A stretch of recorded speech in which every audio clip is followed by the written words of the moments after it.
Wow, we just got probably, I don't know, 4 inches of rain in about 20 minutes.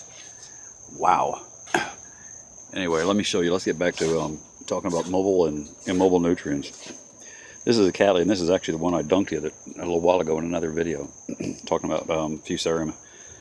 But if you can see the bulb where my thumb is, see how green that is? See the lighter ones over here? Now some of this is from the sun because Cattleyas will lighten up, but this plant is pulling nitrogen from these bulbs, and the one on the, you can see where it's, this leaves dark, this one's a little bit less dark, and this one's really less dark and really light. That's nitrogen being pulled and put to this leaf. That's a mobile nutrient. All right, this is the newest growth.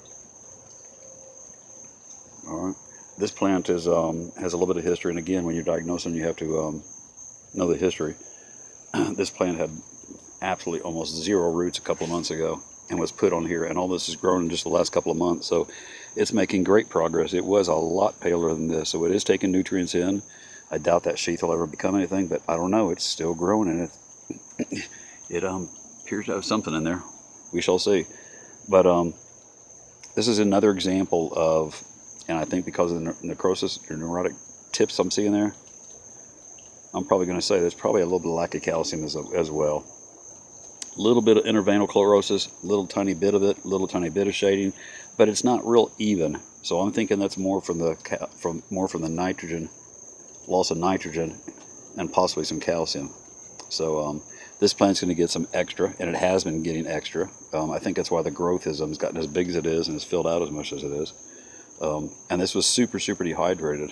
This thing is filled out, plumped up, and doing a lot better. And we've got phenomenal root growth. So just wanted to show you another example of it. All right. We'll keep doing that, and as I can come up with examples, I'll keep showing them. And that's probably the best way to go over nutrient loss. Let me show you this encyclia. This was one I just mounted a couple of days, a week ago maybe or so. I don't know if that'll focus, but look at the roots. I don't know if you can see all the brand new roots and new green tips. And it's just coming out of the old roots and new roots as well. All right. That's from one being on the mount, which gives a plant, I think, the tannic acids. There's something in the wood, and I'm new to orchids. I keep telling everybody I've only had orchids for less than a year, so I'm still kind of researching and doing a lot more. But there is something about tannic acids and how they work with orchids. Something about it. I'm not quite sure. I'm gonna have to do more research myself on it, but it's definitely a stimulator for root growth. Every orchid that I put on wood, that touches wood, and it seems like some woods more than others, has a huge, phenomenal burst of growth on the roots. All right. There was another plant here I wanted to show you. We were talking about diagnosing whether it's a disease or whether it's a nutritional deficiency.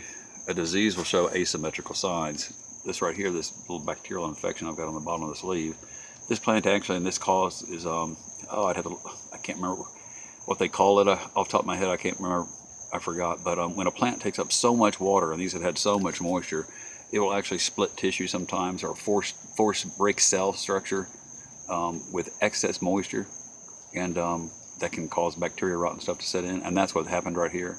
This is a common, very common, and something you'll see. A lot of people will see it's from something else, but that's usually what it is. We've just had so much rain, just so much rain. But if you'll notice, that's not symmetrical, it's asymmetrical. It's just a random group of spots. There's no pattern to it or anything. So that tells me that that's a bacterial infection, and I've already treated that, so I'm not worried about it. This plant will fend that off. I'm not worried about that either. But just a couple more little things to look at. Please keep the suggestions coming. Please keep the comments coming. I apologize, I'm still using a cell phone. I've got to get a camera. I have been looking, and I'm trying, but until then, I'm doing the best I can. Thanks for watching. Again, thanks for the comments. Have a great day.